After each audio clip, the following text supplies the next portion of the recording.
Okay, we are back. We had a little bit of technical difficulty, so we're gonna start narrating again. It's been 4 months since my heart attack,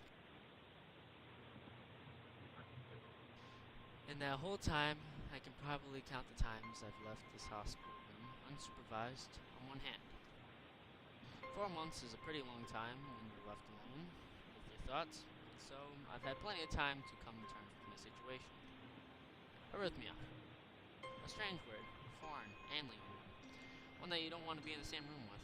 A rare condition, it causes the heart to act erratically and occasionally beat way too fast. It can be fatal. Apparently, I've had it for a long time. They said it was a miracle that I was able to go on so long without anything happening.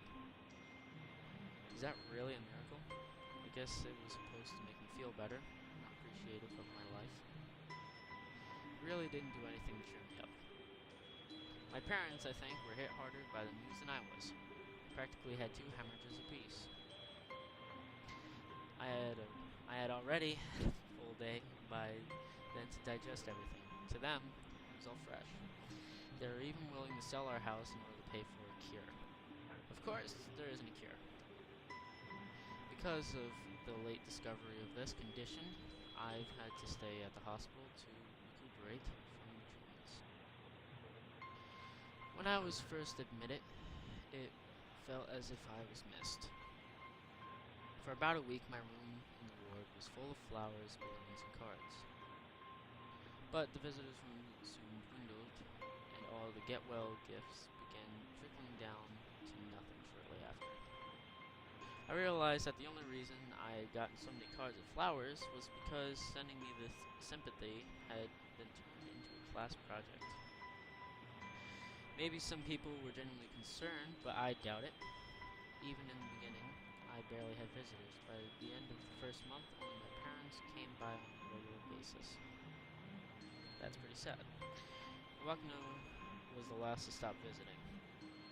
After 6 weeks, I never saw her again. We never had that much to talk about when she visited anyway. We didn't touch the subject that was between us on a snowy day ever again.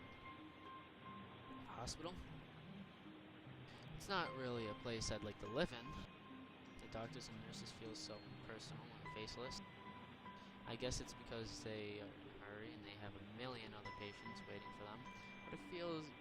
But it makes me feel uncomfortable. For the first month or so, I asked the head cardiologist every time I saw him for a rough estimate of when I'd be able to leave. He never answered anything in a straightforward way, but he told me to wait and see if the treatment and surgeries worked.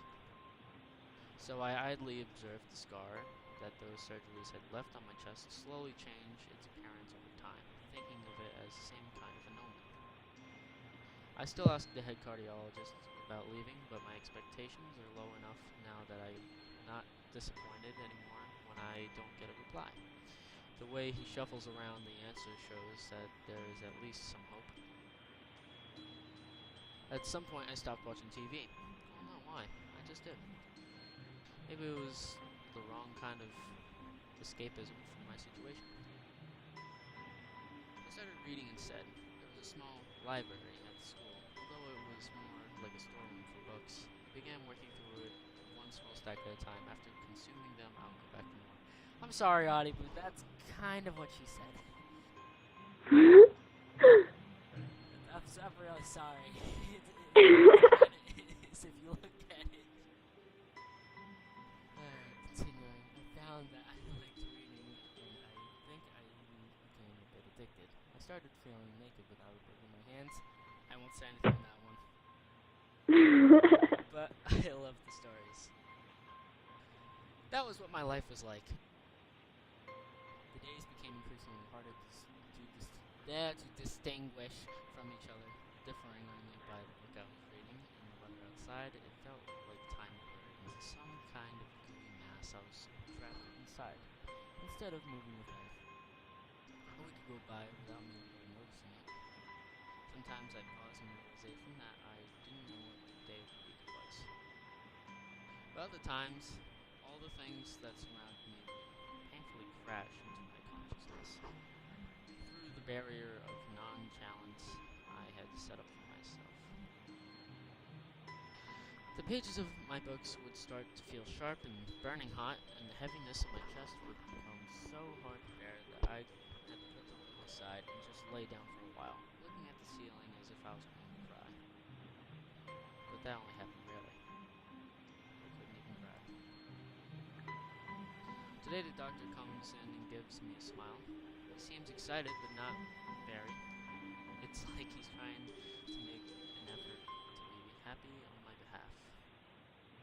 My parents are here. It's been a few days since I've last seen them. Both of them are even sort of dressed up. Is this supposed to be some kind of special occasion? It's not a party. There is a ritual of the head cardiologist. He makes his time sorting his papers, then settling inside as if to make a pointless of what he just did. Then he casually sits down on the edge of the bed next to mine. He looks at me in the eyes for a moment. Hello, Hisao. How are you today? I don't answer him, but I smile a little back at him. I believe that you can go home. Your heart is stronger now, and with some precautions, you should be fine. We have all your medications sorted out. I'll give your father this prescription. The doctor hands a sheet of paper to my dad, whose expression turns wooden as he reads it quietly. Not gonna say something to that. Gonna just continue. So many. Oh God. Oh God, that's bad. That's really bad. I take it from his hand and take a look at it myself, feeling numb. How am I supposed to react to this? Well, the world may never know, because the center pop, whatever the fuck it is. The absurdly long list of medications staring back at me from the paper seems insomniable. They all blend together in the sea of letters. This is insane.